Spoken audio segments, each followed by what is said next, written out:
In the idyllic town of Westfield, nestled between rolling hills and dense woodlands, the Anderson family had finally achieved their dream.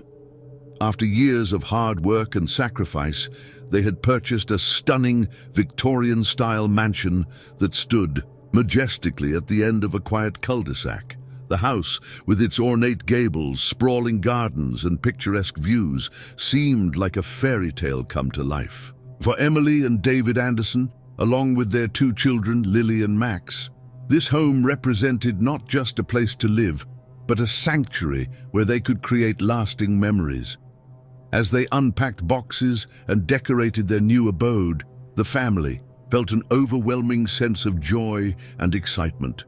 The children raced through the grand hallways, their laughter echoing off the high ceilings, while Emily envisioned hosting holiday gatherings in the spacious dining room. David, a successful architect, was already sketching plans for renovations that would enhance the home's charm.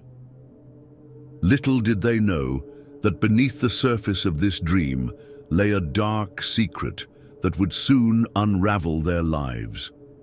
The first few weeks in their new home were blissful. The Andersons explored their neighborhood, made friends with nearby families, and reveled in the beauty of their surroundings.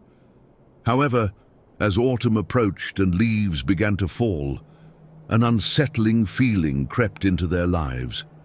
It started with small things, a flickering light here, a creaking floorboard there, but soon escalated into something far more sinister.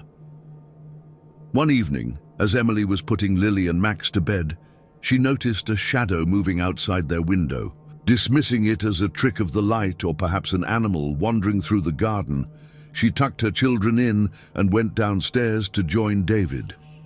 Yet that night marked the beginning of a series of strange occurrences that would haunt them. The following week brought an unexpected letter addressed to the Andersons. It was handwritten and contained only a few cryptic lines. "I am watching you." Confused and alarmed, Emily showed it to David. They both laughed nervously at first, chalking it up to a prank from a neighbor or perhaps an overzealous fan of local folklore. Yet as days passed and more letters arrived, each more ominous than the last, the laughter faded into anxiety. The family tried to brush it off as harmless fun until they began to notice other signs: unfamiliar footprints in the garden, odd noises at night that seemed too deliberate to be mere house settling. The sense of being watched became palpable. Every creak of the floorboards felt like an intrusion into their privacy. Their once peaceful home transformed into a source of dread. As winter descended upon Westfield, so did an oppressive atmosphere within the mansion. The Andersons found themselves on edge. Conversations turned into hushed whispers as they navigated through their days filled with uncertainty. Friends who visited noticed the change. Emily's once bright smile faded into worry lines etched on her forehead, while David became increasingly withdrawn as he grappled with feelings of helplessness. The letters continued to arrive sporadically, each one more threatening than before. "You don't belong here," one read ominously. "I will find you." The family began to feel like prisoners in their own home. Every corner held potential danger. Every shadow could conceal an intruder. Desperate for answers and peace of mind, David decided to investigate the history of their new home. What he uncovered sent chills down his spine. Previous owners had experienced similar harassment from an unknown figure who claimed ownership over the land long before it was developed into homes. Tales of madness and despair surrounded those who dared to reside in what was now their sanctuary. The tension reached its breaking point when one night, after returning from dinner with friends, they discovered all the windows ajar and doors slightly open, as if inviting someone inside. Panic surged through Emily as she clutched her children close. David's heart raced with anger and fear as he vowed to protect his family at all costs. In that moment of vulnerability, amidst chaos, Emily realized that this house, once a symbol of hope, had become a prison filled with unseen threats lurking just beyond their walls. As they huddled together in the living room under dimmed lights, surrounded by shadows dancing on the walls, they understood that their dream home had morphed into a nightmare from which there seemed no escape. With each passing day drawing them deeper into fear and paranoia, it became clear that something malevolent was watching them, not just from outside, but perhaps from within themselves too. The question loomed heavy in the air. How long could they endure this torment before it consumed them entirely? Would they uncover the truth behind the Watcher before it was too late? Or would this dream home become their final resting place? As winter tightened its grip on Westfield, so too did the darkness surrounding the Andersons' lives. A darkness that promised no reprieve until its secrets were revealed. As the Andersons settled into their unsettling new reality, the atmosphere within their once beloved home grew increasingly strained. The playful laughter of children was replaced by whispers of fear and uncertainty. Emily, once vibrant and full of life, now moved through the house with a sense of dread hanging over her like a heavy fog. David, too, felt the weight of the situation pressing down on him. He had always been the protector, but now he felt powerless against an unseen enemy. Determined to confront the situation head-on, David took it upon himself to investigate further. He began by reaching out to neighbors, hoping to find someone who could shed light on the mysterious letters and the history of their home. However, most were reluctant to discuss it, casting furtive glances over their shoulders as if afraid of being overheard. It was clear that the topic was a source of discomfort for many in Westfield. One evening, after several fruitless conversations, David finally encountered an elderly woman named Mrs. Hargrove who lived 2 doors down. With a hesitant demeanor, she invited him inside her quaint cottage, adorned with trinkets from a bygone era. As they sat down over cups of tea, David broached the subject of their home. Mrs. Hargrove's expression shifted from mild curiosity to grave concern. "I had hoped you wouldn't have to face this," she began slowly, her voice trembling slightly. "The house has a long history, one that isn't spoken about openly." She recounted tales of previous owners who had received similar letters and experienced strange occurrences, flickering lights, shadows in the corners of their vision, and an overwhelming feeling of being watched.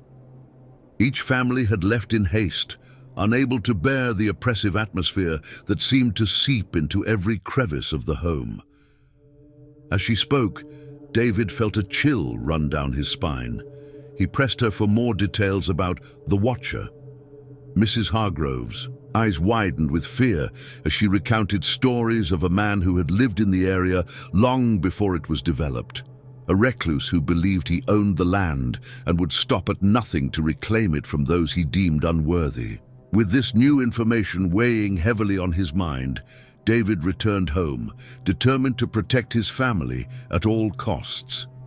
He shared what he had learned with Emily, but instead of finding comfort in knowledge, they both sank deeper into despair. The idea that they were being targeted by a malevolent spirit or a vengeful ghost was almost too much to bear. In an attempt to regain control over their lives, David decided to install security cameras around their property. He hoped that monitoring their surroundings would provide some peace of mind and deter any potential intruders. As he worked late into the night setting up the cameras, Emily stayed inside with Lily and Max, trying to maintain a semblance of normalcy. But as days turned into weeks, their attempts at normalcy began to crumble under the weight of constant surveillance and anxiety. The children became increasingly withdrawn. Lily often clung to her mother's side, while Max developed nightmares that left him screaming in terror during the night. One fateful evening, while reviewing footage from the security cameras, David noticed something unsettling. There were moments when shadows flitted past the lenses, quick and elusive, almost as if something was deliberately avoiding detection. Each time he rewound the footage and watched again, his heart raced with dread as he recognized that they were not alone in their home. The tension reached its peak when Emily discovered another letter slipped under their front door, this time more menacing than ever. "You cannot hide from me." Panic surged through her veins as she shared it with David. They both knew they could no longer ignore the threat looming over them. Desperate for answers and feeling increasingly isolated from their friends and neighbors who seemed unwilling to help, Emily suggested they contact local authorities. Reluctantly, David agreed. Perhaps law enforcement could provide some reassurance or at least investigate these bizarre happenings. When Officer Ramirez arrived at their home, he listened intently as they recounted their experiences, the letters, the shadows on camera, yet his demeanor was skeptical. "You know," he said cautiously after hearing them out, "sometimes people can let their imaginations run wild in new environments." While he promised to keep an eye on things and patrol the area more frequently, his lack of urgency left David feeling frustrated and unheard. As winter deepened around them, with snow blanketing Westfield in silence, so too did a sense of foreboding settle within the Anderson household. The walls that once echoed with laughter now resonated with whispers of fear. Each night became a battle against insomnia as Emily and David lay awake, listening for any sign that might indicate they were not alone. Then came a night when everything changed. A night that would become etched in their memories forever. A loud crash echoed through the house around midnight. It jolted them awake from restless slumber. Heart racing and adrenaline pumping through his veins, David rushed downstairs while Emily clutched her children tightly in bed. He reached the living room only to find shattered glass strewn across the floor where one of the security cameras had been violently knocked down. Panic surged through him as he scanned the area for signs of an intruder. Nothing appeared out of place except for an eerie silence that enveloped him like a shroud. Suddenly, from outside came a low, whispering sound, a voice carried by the wind that sent chills down his spine. "I see you." David's heart raced as he rushed back upstairs to gather Emily and the kids. They needed to leave this house, this nightmare, immediately. But as they prepared to flee into the cold night air, filled with uncertainty and fear for what lay ahead, their sanctuary transformed into something sinister. They realized that escaping might not be so simple after all. The Watcher was not just a figment of imagination, it was real, and it would stop at nothing until it claimed what it believed was rightfully its own. As the days turned into a blur of anxiety and dread, the Anderson family found themselves increasingly isolated from the outside world. The once vibrant connections they had forged with their neighbors faded into distant memories, overshadowed by the suffocating fear that enveloped their home. Emily and David, once a united front against the challenges of life, began to feel the strain of their circumstances. The stress of their situation tested their relationship, revealing cracks that had previously gone unnoticed. Emily, burdened by her instinct to protect her children, became more withdrawn. She spent her days in a haze, constantly checking windows and doors, her mind racing with thoughts of what might happen next.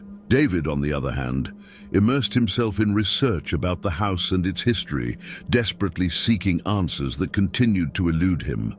Their conversations dwindled to discussions about security measures and the latest letters, leaving little room for tenderness or understanding. The children, too, felt the weight of their parents' turmoil. Lily, once a bubbly and imaginative girl, became quiet and fearful. She often asked her mother if they would have to leave their home, her innocent questions laced with anxiety. Max's nightmares intensified. He would wake up screaming, convinced that shadows were lurking in every corner of his room. Emily would rush to comfort him, but even her soothing words seemed inadequate against the terror that gripped them all. In an attempt to reconnect with one another, amidst the chaos, David suggested they have a family movie night, something simple to bring a sense of normalcy back into their lives. They gathered in the living room with popcorn and blankets, but even as they tried to enjoy the film, an undercurrent of tension hung in the air. Every creak of the house sent shivers down their spines. Every flicker of light felt like a reminder of their precarious situation. During one particularly tense moment in the movie, Lily suddenly gasped and pointed toward the window. "Mom! There's someone outside!" Her voice trembled with fear as she clutched Max tightly. David's heart raced as he jumped up to investigate. He peered outside, but saw nothing, only darkness stretching out beyond their porch light. "Sweetheart," he said gently as he returned to them, "there's no one there. It was probably just a branch or something." But his words did little to calm Lily's fears. She buried her face in Emily's shoulder, seeking comfort from her mother's warmth. The following day brought a sense of urgency as David decided they needed to take action beyond monitoring their home. He reached out to a local paranormal investigation team known for exploring haunted locations in Westfield. After explaining their situation over the phone, he felt a glimmer of hope that perhaps these experts could provide insight into what was happening within their walls. When the team arrived a few days later, a group of 4 individuals equipped with cameras and ghost hunting equipment, David felt both anxious and hopeful.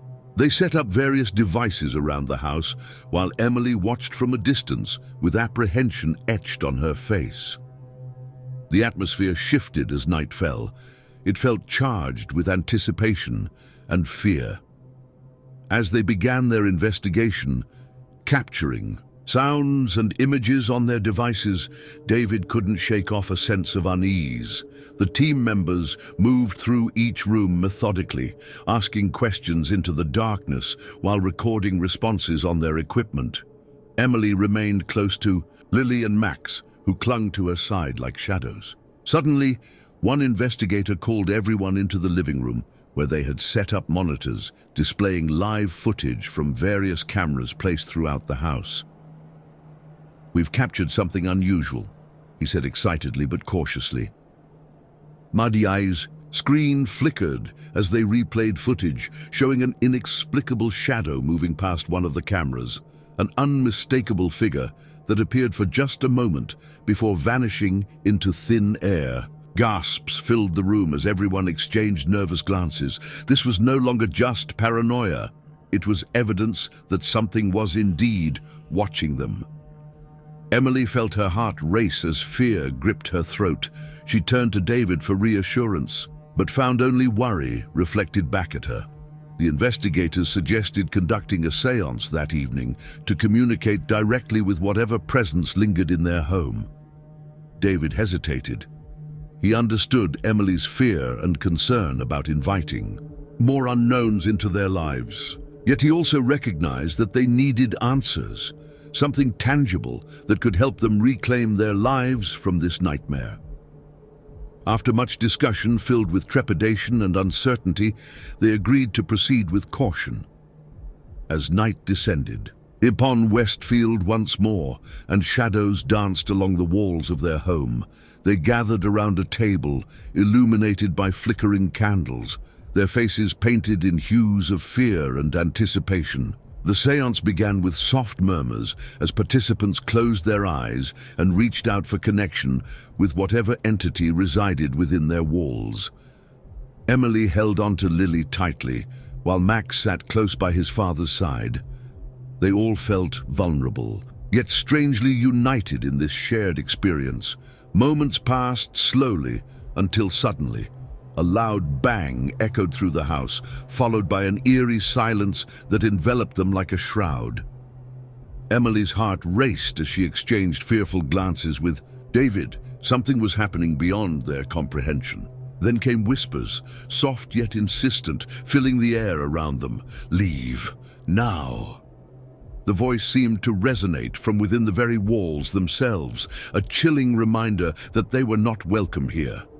Panic surged through Emily as she clutched Lily closer. David's protective instincts kicked in as he stood up abruptly. "Enough!" he shouted into the darkness surrounding them. We want you to leave us alone." The candles flickered violently before extinguishing entirely. The room plunged into darkness, punctuated only by gasps from those present. In that moment of chaos and confusion, it became clear whatever haunted them was not just an observer. It was an entity determined to reclaim its space at any cost. As they stumbled out of the room together, fear propelling them forward, the Anderson family realized how deeply intertwined their fates had become with this malevolent force lurking within their home. They were not merely fighting for survival against an unseen watcher. They were battling against something far more sinister, a presence that sought to tear apart not just their home, but also their very bonds as a family. The atmosphere in the Anderson household had shifted dramatically after the séance. What had once been a home filled with dreams and laughter was now a battleground of fear and uncertainty.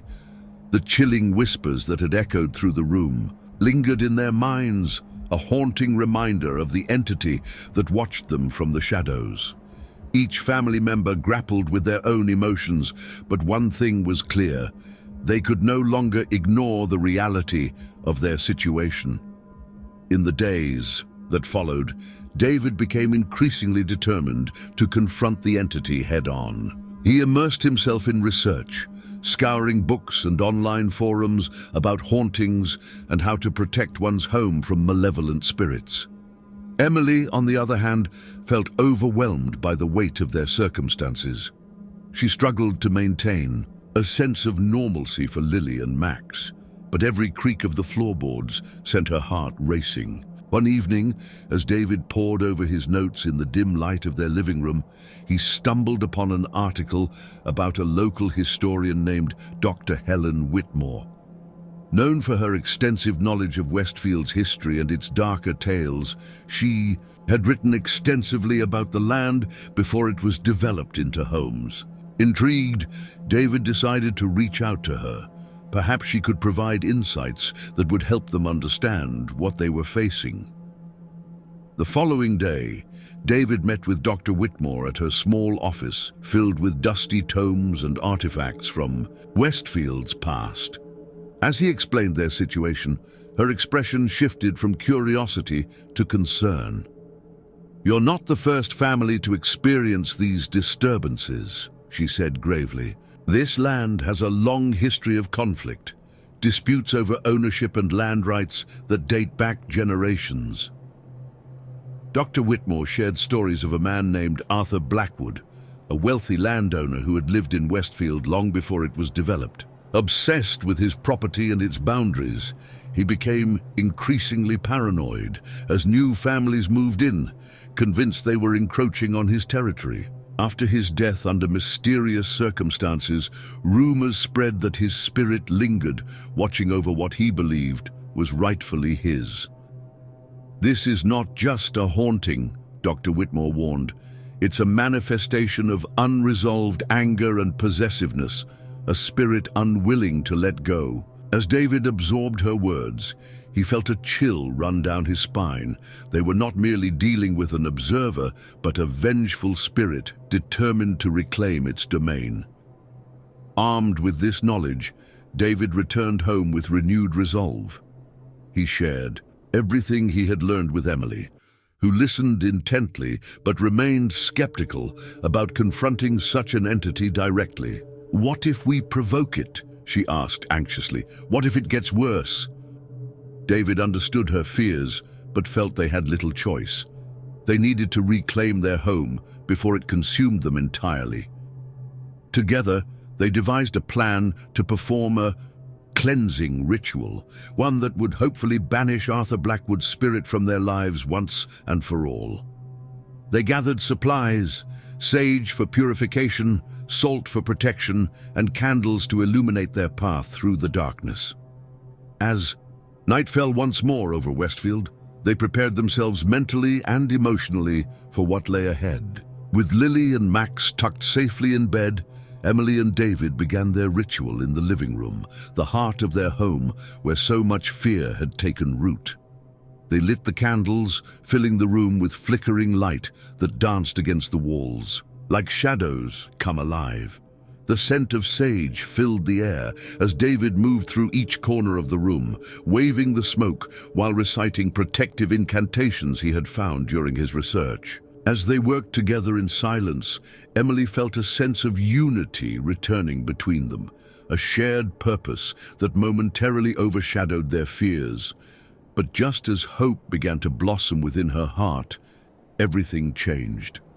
A sudden gust of wind swept through the house, despite all windows being closed. It extinguished their candles in an instant, plunging them into darkness once more.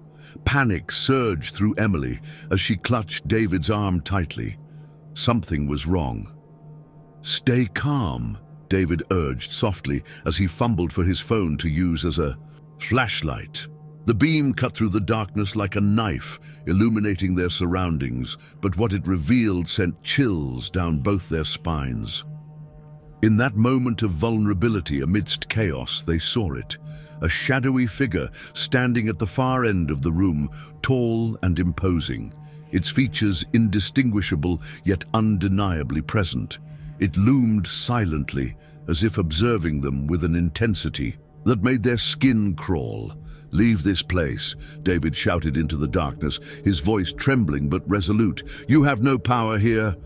The figure remained still for what felt like an eternity before it began to shift, slowly at first, then more rapidly, as if swirling into itself like smoke caught in a gust of wind.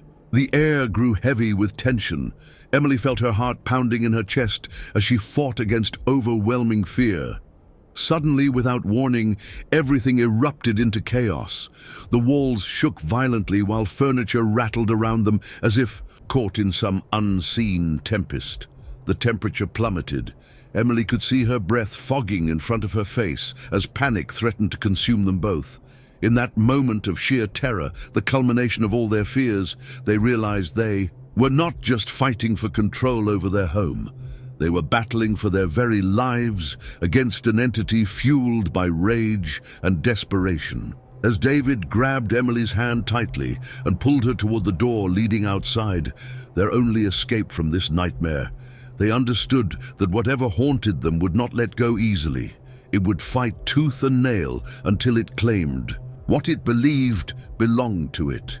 The night of chaos marked a pivotal moment for the Anderson family. As they stumbled out into the cold night air, gasping for breath, they felt the weight of their fear pressing down on them like a heavy blanket.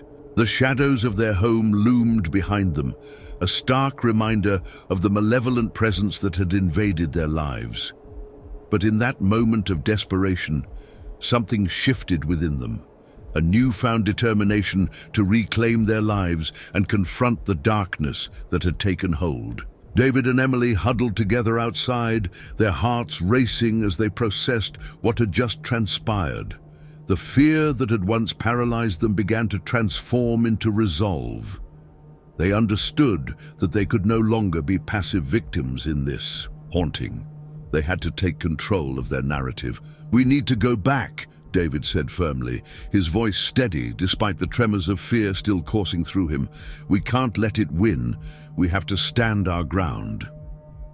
Emily looked into his eyes, searching for reassurance. "But what if it gets worse? What if we provoke it even more?" "We've already been living in fear," David replied, squeezing her hand. "If we don't confront it now, it will never stop. We need to show it that we belong here." With a shared understanding and a sense of purpose igniting within them, they made their way back inside the house.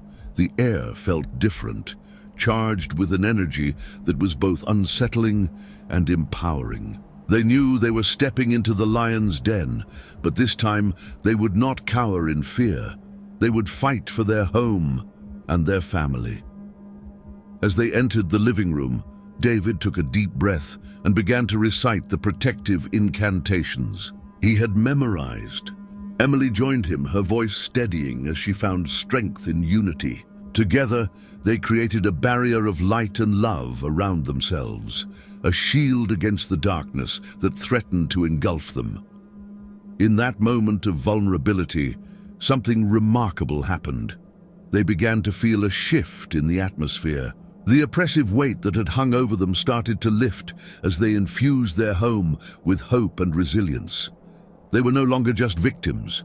They were warriors standing against an ancient force. As they continued the ritual, David felt an overwhelming surge of energy coursing through him, an unyielding desire to protect his family at all costs. He envisioned a future free from fear, where laughter could once again fill their home without hesitation or dread. Then came a moment of clarity, a realization that the entity haunting them was not merely an evil spirit, but a manifestation of pain and anger rooted in loss and despair. Arthur Blackwood's spirit was trapped in this cycle of torment, unable to find peace due to his unresolved issues from life. "Maybe he just wants to be heard," Emily whispered as she sensed the shift in energy around them. "What if he's not just angry, but lost?" David paused, considering her words.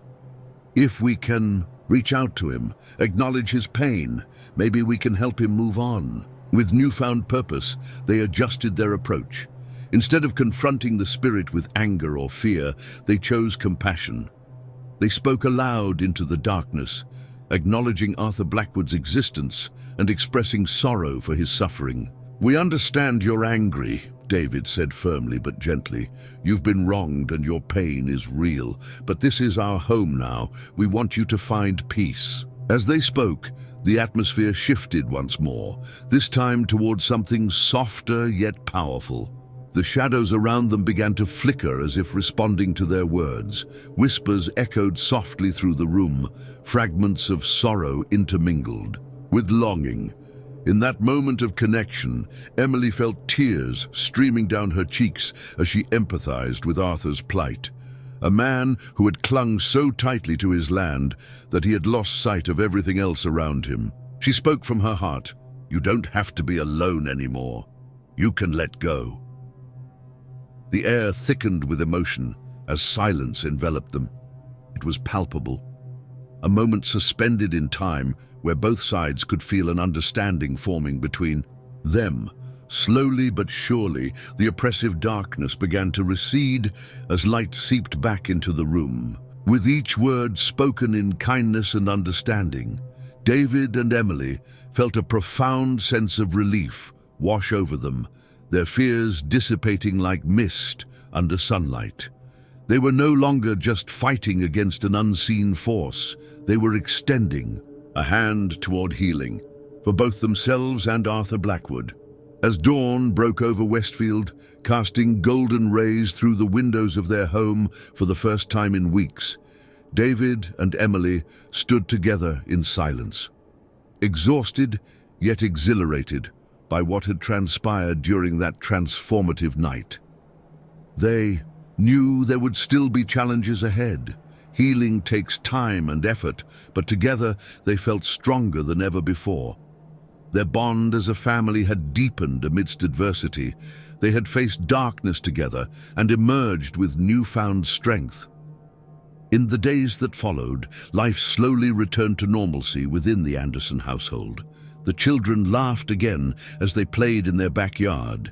Emily found joy in cooking meals, while David resumed his architectural projects with renewed vigor. Though remnants of fear lingered at times, a fleeting shadow here or an odd noise there, they no longer allowed those moments to define them or dictate their lives. Instead, they embraced each day filled with gratitude for one another, a family united against whatever challenges lay ahead. Through compassion and understanding, David and Emily had not only reclaimed their home, but also forged a deeper connection with each other and their children, one built on love rather than fear. As the Anderson family settled into their renewed sense of peace, they believed they had finally put the haunting behind them. The oppressive shadows that had once loomed over their home seemed to have lifted, replaced by an atmosphere of warmth and light. However, just as they began to exhale the breath of relief, a new wave of tension crept back into their lives. It started with small incidents. objects shifting slightly from where they had been placed, a feeling of being watched returning when the sun dipped below the horizon. David and Emily tried to dismiss it as remnants of their previous trauma, but deep down, they both sensed that something was still amiss. The connection they had forged with Arthur Blackwood's spirit felt tenuous at best, and they couldn't shake the feeling that he was still lingering in the shadows. One evening, as they gathered for dinner, Lily suddenly looked up from her plate, her eyes wide with fear. "Mom, there's someone outside!" she exclaimed, pointing toward the window. David exchanged a worried glance with Emily before jumping up to investigate. He peered outside, but saw nothing, only the moonlight casting eerie shadows across their yard. "There's no one there, sweetheart," he reassured her gently, but the unease in his heart grew heavier. That night, as they settled into bed, David couldn't shake the feeling that something was brewing just beneath the surface. He lay awake beside Emily, listening to the sounds of their home, the creaks and groans that had once terrified them. Now felt oddly comforting, but then came a sound that sent chills down his spine, a low whisper echoing through the darkness. "Leave! Now!" The words were unmistakable, a command laced with desperation and anger. David bolted upright in bed, his heart racing as he turned to Emily. "Did you hear that?" She nodded slowly, fear etched across her face. "What do we do?" Before David could respond, another crash echoed from downstairs, followed by a series of loud thuds, as if something heavy was being dragged across the floor. Panic surged through them both as they scrambled out of bed and rushed toward the source of the noise. As they descended the staircase, a sense of dread washed over them. Every step felt like a descent into darkness. They reached the living room to find furniture overturned and shattered glass littering the floor, a chaotic scene that mirrored their worst fears. In the center of it all stood a figure cloaked in shadow, its form indistinct, yet undeniably present. David's blood ran, cold as he recognized it. It was Arthur Blackwood's spirit, now more formidable than ever before. "You don't belong here," David shouted defiantly, stepping forward to confront the entity. "This is our home." But Arthur's spirit surged forward with an intensity that knocked David back against the wall. He gasped for breath as he struggled against an unseen force pressing down on him. Emily screamed as she rushed to David's side, but even her presence seemed powerless against the wrathful spirit. "You took what is mine!" Arthur's voice boomed through the room, an echo of pain and fury that reverberated off the walls. "You will pay for your trespass." In that moment of confrontation, everything hung in balance, their home, their family, their very lives. It became clear that this was not just a battle for possession.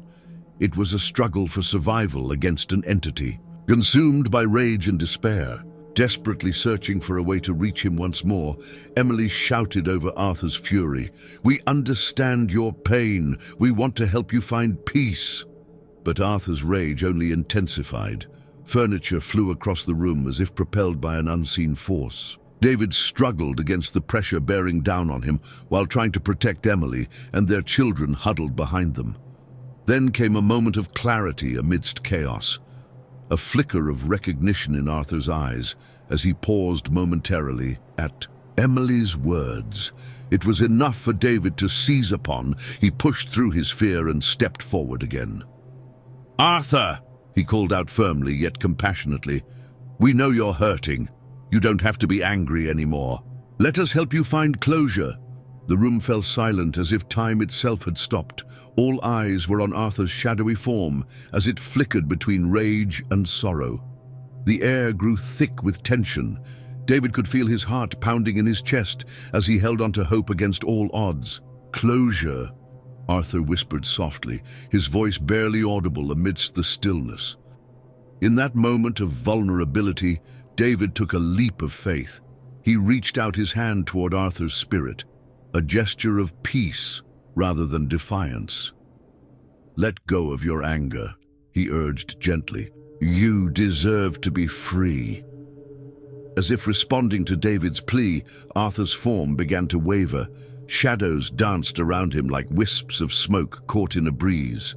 The oppressive energy that had filled the room began to dissipate slowly, replaced by an overwhelming sense of sorrow mingled with longing.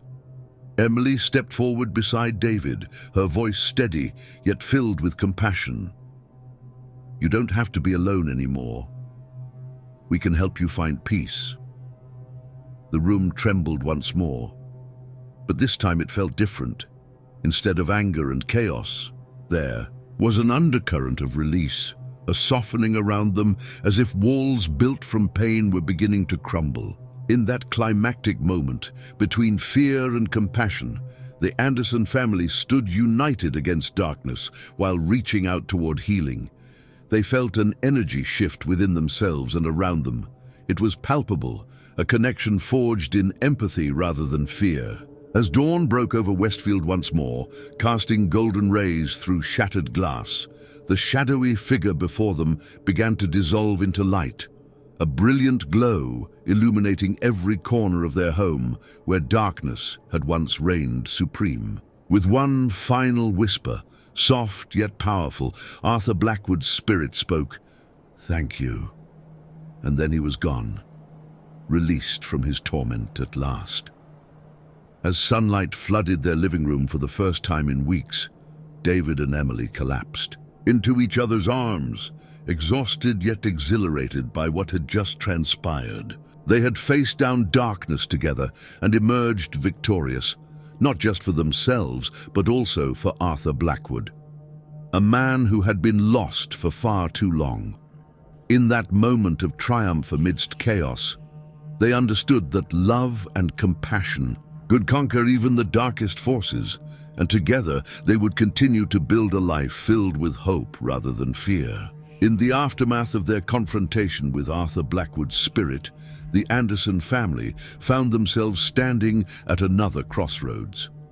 The physical and emotional toll of their ordeal had left its mark, yet something profound had shifted within their home. The morning light streaming through the windows felt different now, warmer, more welcoming, as if the very essence of their house had been transformed.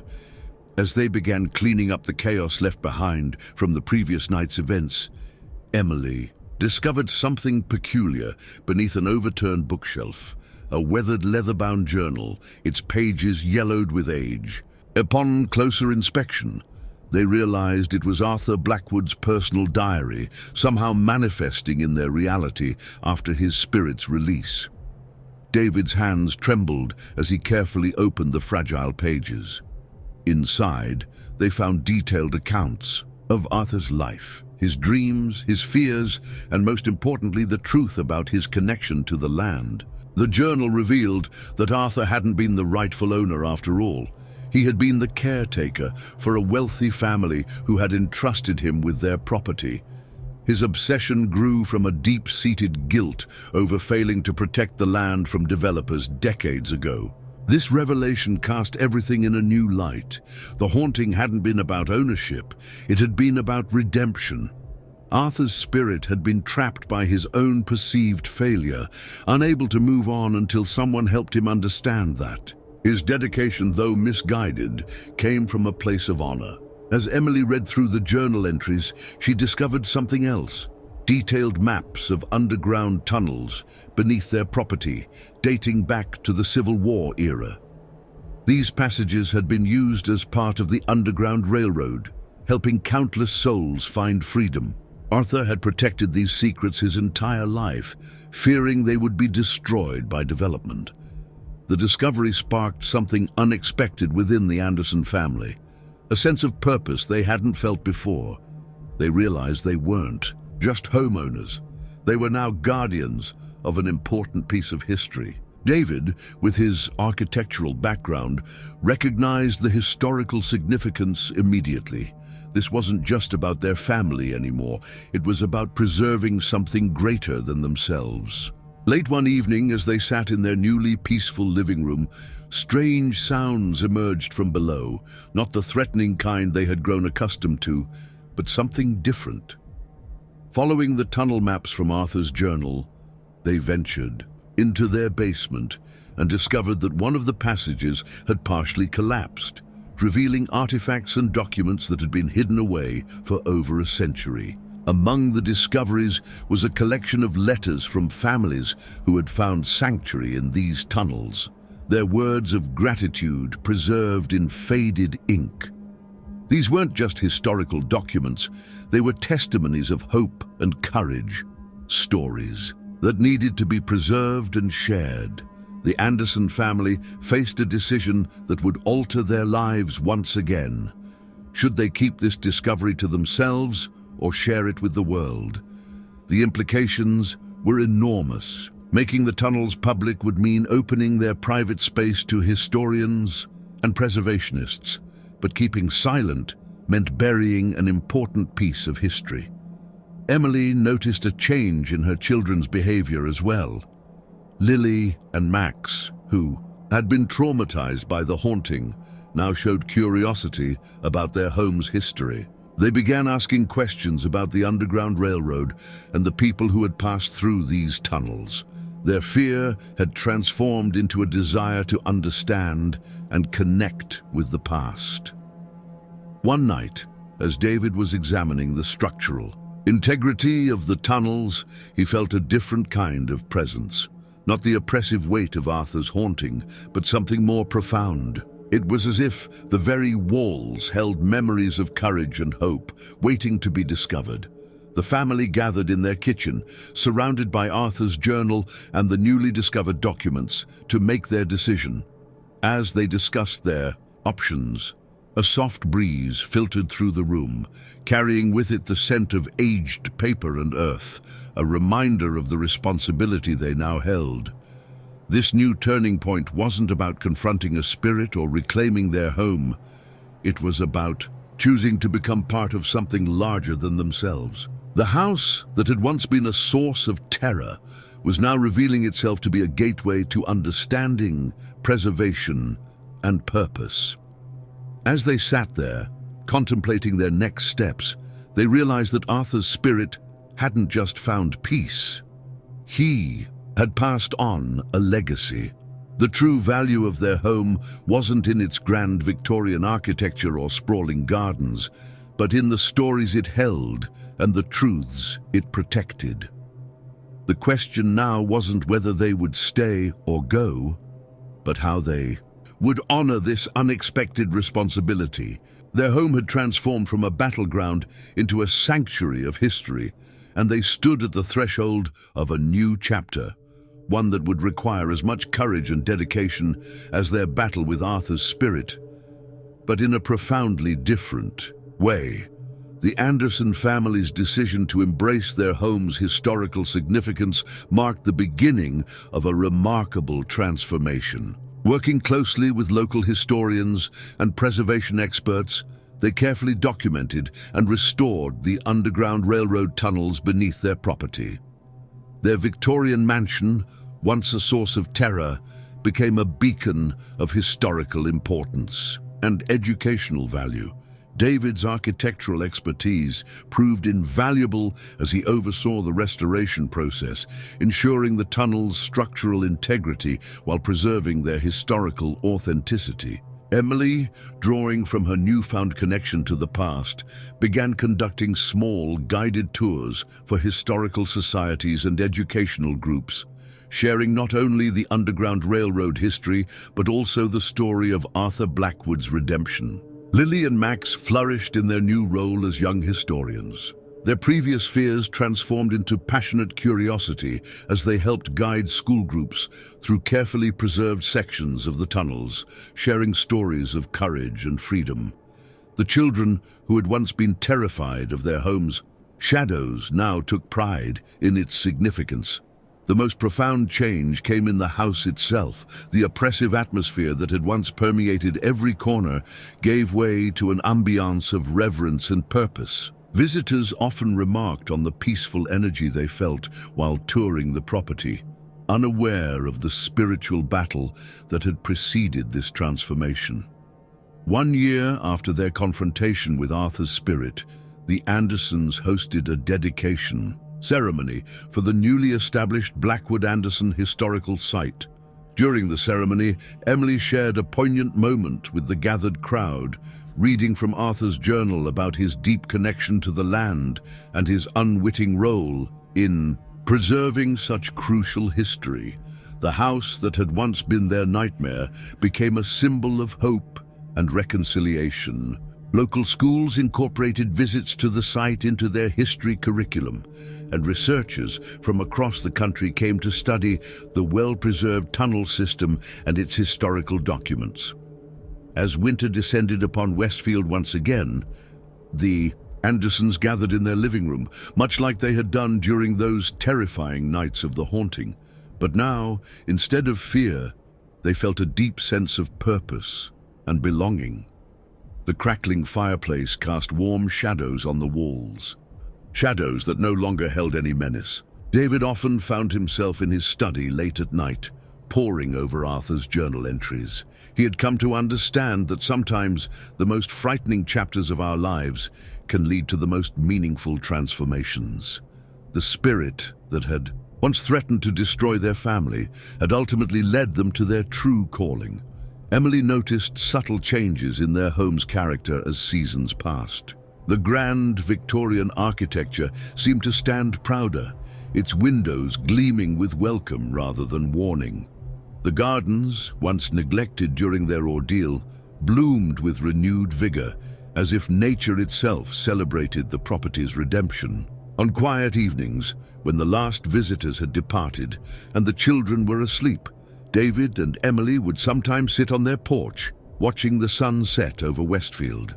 They could feel it then, not the oppressive presence of a troubled spirit, but the gentle weight of history and purpose.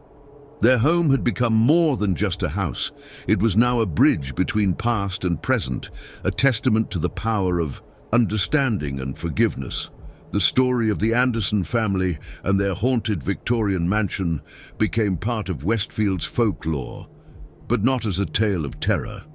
Instead, it was remembered as a story of transformation, how a family's courage and compassion not only freed a troubled spirit, but also uncovered and preserved a crucial piece of American history. As they closed another day at the historical site, Emily often paused in the grand entryway, remembering the fear that had once gripped her there. Now, she felt only gratitude for the journey that had brought them here, for the purpose they had found, and for the peace they had helped Arthur Blackwood finally achieve. The Watcher, who had once terrorized their dreams, had transformed into a guardian of history, and the Andersons had found their true calling as custodians of both property and legacy. Their dream home had become something far more meaningful than they could have ever imagined, a place where the past and present merged to tell stories of courage, redemption, and the enduring power of compassion. 5 years after the events that changed their lives forever, the Anderson family's Victorian mansion stood as a testament to transformation and healing. The property, now a nationally recognized historical site, drew visitors from across the country, each seeking to understand the remarkable stories held within its walls. On a crisp autumn evening, much like the one when they first confronted Arthur's spirit, the family gathered in their restored living room for a private celebration. Lily, now a teenager, had just won a state history award for her research paper on the Underground Railroad, focusing on the very tunnels beneath their home. Max, no longer afraid of shadows, had developed a passion for architecture like his father, often sketching detailed plans of the tunnel system. Emily sat in her favorite armchair, leafing through a leather-bound book, not Arthur's journal this time, but her own published work, chronicling their extraordinary journey. The book had become an unexpected bestseller, touching readers with its message of redemption and historical preservation. She had dedicated it to Arthur Blackwood, the troubled caretaker whose spirit had led them to their true purpose. David stood by the window, watching the last tour group of the day departing through their gates. The sight filled him with quiet pride, What had once been a source of terror had become a place of learning and inspiration. The renovation work he had overseen had not only preserved the historical integrity of the property, but had also earned several architectural preservation awards. As twilight settled over Westfield, a familiar breeze rustled through the garden, not the cold, threatening wind of their haunted days, but a gentle whisper that seemed to carry echoes of gratitude. Sometimes on quiet evenings like this, they could almost sense Arthur's presence, not as the angry spirit that had once terrorized them, but as a peaceful guardian of the history they now protected. The house itself had evolved beyond their wildest dreams. Each room told a story, from the carefully preserved tunnel entrances to the museum-quality displays of artifacts discovered during the restoration. But perhaps most remarkably, it had become a true home again, filled with warmth, purpose, and the laughter of a family that had faced their fears and emerged stronger. In the garden, where they had once cowered in fear, Emily had created a memorial garden dedicated to those who had sought freedom through the Underground Railroad. Visitors often reported feeling a profound sense of peace there, as if the very ground remembered the courage of those who had passed through. As night fell over, their beloved home, the Andersons gathered for their evening ritual, sharing stories not of haunting, but of hope. Their nightmare had transformed into a legacy of preservation and education, touching countless lives through the histories they helped preserve and share. The Watcher, who had once threatened to destroy them, had inadvertently led them to their destiny. Their dream home had become more than just a residence. It was now a beacon of history, healing, and the remarkable power of understanding. The shadows that once held terror now kept safe the stories of courage, freedom, and redemption, a fitting tribute to both those who sought liberty in its tunnels and the troubled spirit whose redemption had made it all possible. And so, the Anderson family's story became not just a tale of a haunting, but a testament to how confronting our deepest fears can lead us to our greatest purpose. Their Victorian mansion stood proud against the skyline of Westfield, no longer a house of horrors, but a home where past and present merged in perfect harmony, a place where shadows held not threats, but treasured memories of transformation and triumph.